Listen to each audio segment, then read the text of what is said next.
we allowed anyone and everyone to come into our mosque, observe our prayers, so that you realize they are not bomb-making factories. 7/7 Leeds, is in the limelight.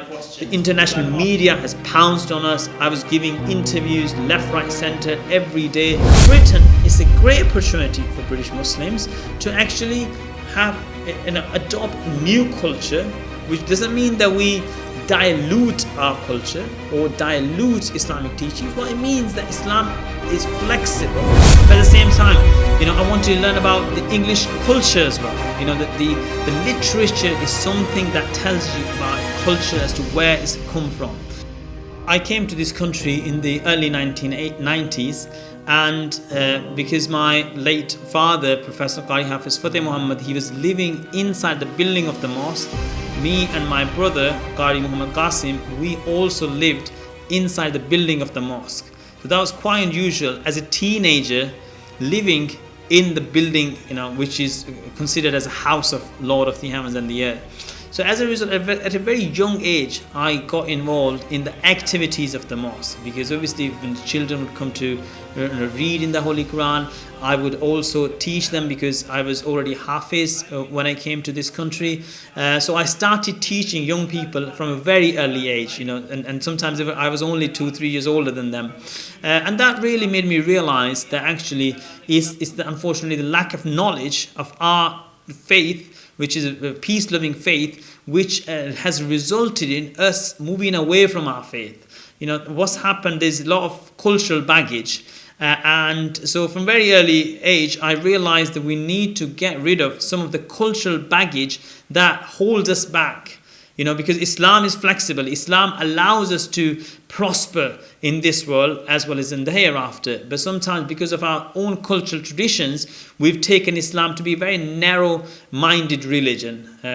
So I started teaching in the mosque when I will come back from school. So I started going, I went to a very local school, City of Leeds school, and it wasn't a private school, it was an ordinary school. It's very interesting that rather than actually, I used to be at a very early age, if people are bullied at break times and I will intervene, and I will actually try to say, look, why are we bullying someone, picking on someone because he or she can't answer back, or he or she cannot actually physically counteract. And as in those days, but also I developed relationships with people of other faiths and no faiths, just young people trying to do homework. Now, I realized that actually it was a kind of macho, we wanted to give a macho image to other people by saying we haven't done homework. It was something that's perhaps in a very ingrained in our young people, that when they come back from school, they don't want to do any homework. They don't want to touch their books because it's seen as perhaps you're softy because you're doing work. Whereas you cannot succeed unless you actually do the homework. So in those days, I didn't know any English when I came from Pakistan. Very little English. I could only say this is the door. Go outside, come inside. Only very few words. So not only I was handicapped in the sense I didn't know any English. At the same time, on top of that, I had to do homework. So what do? You obviously try your best, but at the same time, you seek help. You seek help from people who can give you that kind of guidance. So it was like I used to teach people to recite the Holy Quran, and I will ask them to help me in my homework. And not all the time, but I'm just giving an example in terms of how we can, complement each other. Having come from abroad, I'd only been here for 3 to 4 years. When I passed my GCSEs, and if you analyze our current situation, the people born here, people who've lived here, people who've gone to school from a nursery to years 16, to the age of 16, unfortunately, they fail in the GCSE exams. That's because our heart isn't in it. It's not that we can't speak the language, or we can't. If someone who couldn't even speak the language, they can pass exams, that means we can all do it.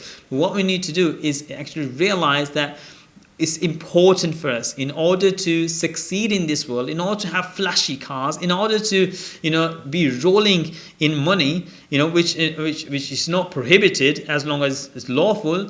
You need to start somewhere, and the way to do it is to actually succeed in our what we call secular education. I was interested in law, and as a result, I chose A levels, law A levels. In those days, now obviously you have AS levels. In those days, you had A levels, and then politics and law go hand in hand because it's politicians who legislate, if you like. So at the same time, I wanted to learn about British history because I was a comfortable British citizen, and as a result, I wanted to know about British history, and politics is that a subject that tells you about British history. But at the same time, I wanted to learn about the English culture as well. That the literature is something that tells you about a culture as to where it's come from. While I was in all of those places in Cambridge and Norwich, I got involved in Muslim activities. Like for instance, in Cambridge, I used to lead Friday prayers when Sheikh Abdul Hakim Murad, Professor Tim Winter, who is one of the the most authentic scholars, British-born scholars, if you like, and it was very challenging to actually if people are used to the most authentic voice in Britain to listen to his sermons actually when he's not around and I'm delivering Friday sermons. And the congregation used to be a very mixed congregation. That you had kind of Arab Muslims, you had Bangladeshi Muslims, you had new Muslims, and what that explains, so it's like the reason why I'm mentioning these things is like when you are exposed to different environment, what that should do, it should help you reflect in yourself. Now in Britain, it's a great opportunity for British Muslims to actually have adopt new culture, which doesn't mean that we dilute our culture or dilute Islamic teachings. What it means that Islam is flexible, is a natural religion, is a faith that's going to go on till the Day of Judgment, and after the Day of Judgment, it has to have that flexibility. So as a result, we should adopt, we should adopt the local customs that don't contradict Islamic tradition. By the way, I'm a commercial property lawyer, which is about facilitating people's commercial property. And also then I specialize in Islamic finance, and I'll come on to that. But so it's a huge step by the community to select me to lead them, but also from my point of view, that actually how is it going to work?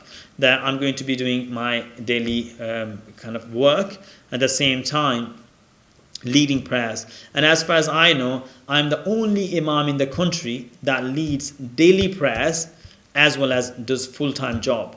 The mosque leader, Qari Asim, who has worked tirelessly to build bridges between communities in Leeds since the 7/7 terror attacks.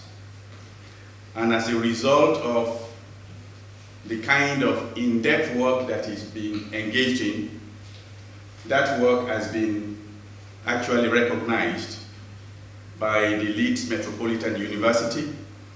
They have awarded him an honorary doctorate of laws.